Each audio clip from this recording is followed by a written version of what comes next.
Yes. Hi everyone, welcome to Champion New Closer Micro Training. Yes, welcome. So this week we are going to review about the power of reframing. Now, what is the power of reframing and how does it apply in our daily negotiations, our interactions with people?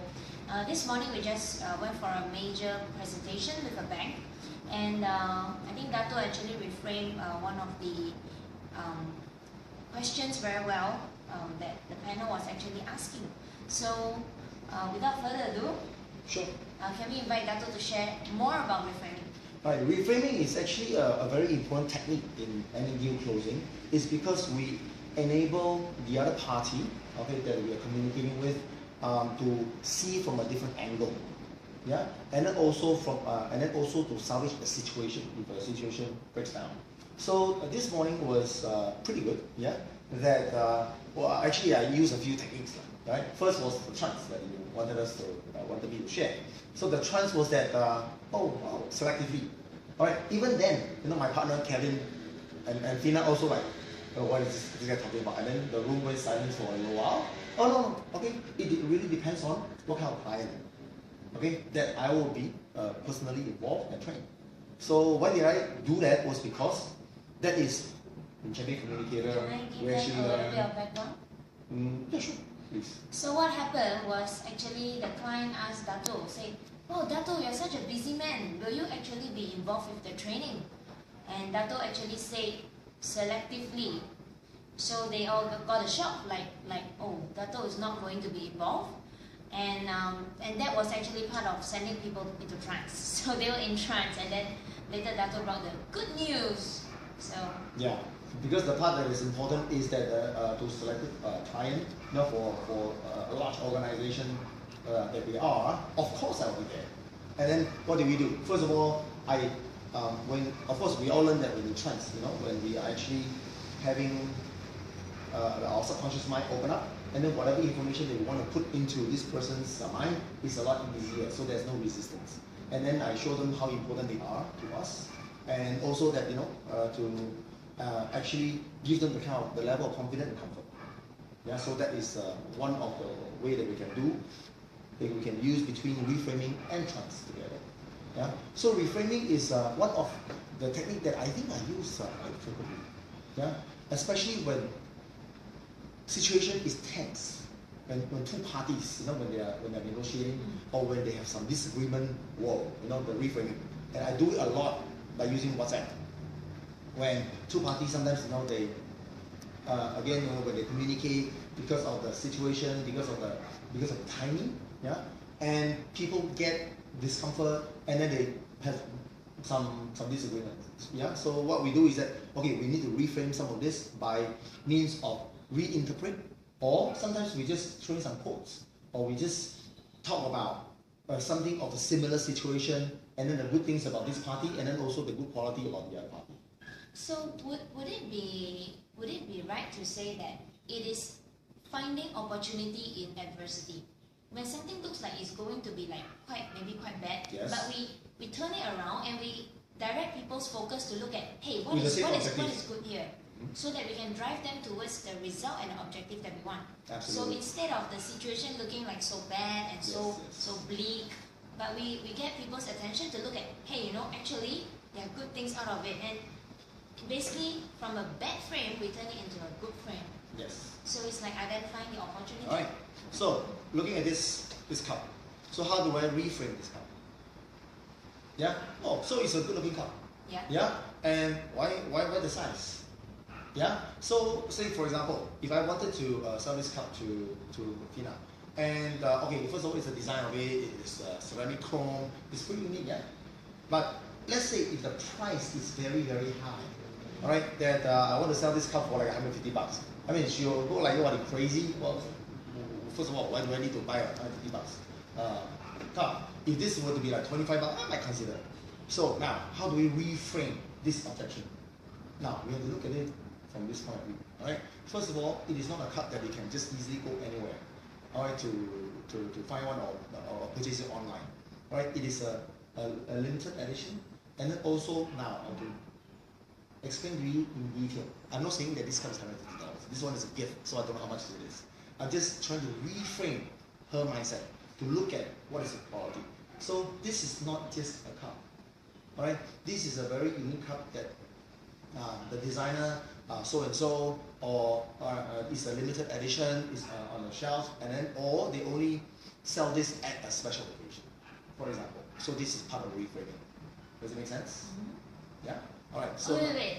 I want the cup. the whole, right? Thank you. All right. So wow, that is a good reframing. I would like to have a cup like that. So if you have extra, you can give it to me. I only have one. Okay. See that Yeah, really limited edition. He won't sell it for 150. No, I won't. Now I have to reframe it to him why he needs to sell it to me. Okay. Okay. Yeah, and then the other thing So- we want to talk about this morning's presentation, and I think Tina did a fantastic job, because when she put up all the slides, I was pretty blown away. Oh wow, yeah. So what she used was the technique of presenting, all right, in terms of the word usage, all right. Then you talk about the prepare, the propel, and then also the profit, and then also in the entire slides, and then the picture and the images that she has carefully selected, and then after her presentation, when Kevin took over, the flow of it, was really absolutely very good, and Kevin took over all the graph, all the factual, and all the 5 stages, point by point, and then of course with his experience when he was interacting with the panel, and he only select those points that they were a little bit more curious, and you can see it from their expression.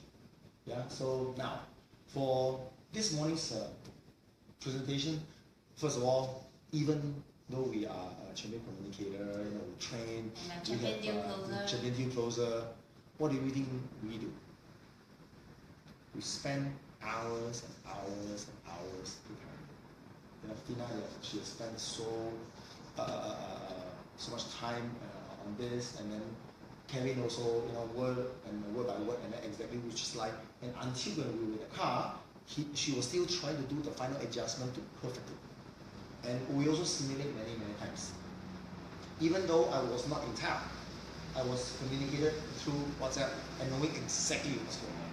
So the moment when we step up there, we know exactly what to do, what to anticipate, and wow, it was I would say it was a very high energy and a very successful pitch and presentation that we did.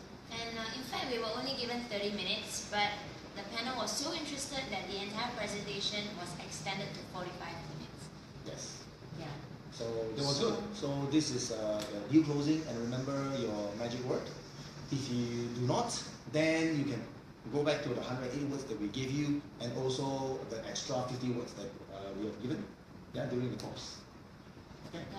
So some of the magic words that we use and to open up the entire presentation during the yes set, for example, is that for a world-class financial institution, it is very important to implement the international best practices to your team. Yeah. That's a yes set statement, yeah? And then some of the magic word that we use is that for your team, you want your team to be using proven, effective, guaranteed techniques that will bring about results for your entire team, wouldn't you? So all these words like proven, it is effective, or it is simple, it is easy, it is guaranteed, all of these magic words will actually engage and hook their mind. Yes. And then the moment when she started with this big smile, and then so light up the whole room, yeah. And even simple things like this, she was asking us, so we'll be going, or what kind of statement. So we went through all this rehearsal. So it is okay for all of you to actually prepare, draft it out, and prepare. Yeah. Yeah. Okay. So with that, Dato, can you share a little bit about the power of words and images in presentation? Yes, I mean. Is it important? Like, can we just prepare a PowerPoint slide and not choose the correct image? No way. We, as you know, we always spend a lot of time, and sometimes we also have to be firm, where we know that okay, this is not going to work. We actually change and taking care of her feelings, but still, we need to change. Yeah, because we need to see from many aspects of how to deal close. So as you know, all of you know that our specialty is actually on corporate training. Yeah. So and we actually have many of this very precious material that enable us to close a very big deal in terms of corporate trainings. Yes, and I would say images and the word selection is absolutely important. Yep. In fact, some of the magic words that we use, we actually get it from the client's brief. So in terms of what the client wants, so we paste the word back to them, we match it and we mirror it back to them, and that actually create more rapport. The client feels that we are entering their world, and also feels that we are delivering what they are asking for. Yes. And also even the images, do we select images of people who are of similar cultural background compared to the organization, or do we select images that look international, or are they senior people or junior people? So every image we actually do ponder about it in part of our preparation process. Yes. And before we conclude this week, I would like to say that this is actually the video that we actually have promised all of you, and then also the course. We are talking about the real deal, the real business world deals and case study to share with all of you today. Okay, right. So with that, have a great week ahead, have a powerful week ahead, and please share more of your deal closing success in the chat group. So we'll see you next week.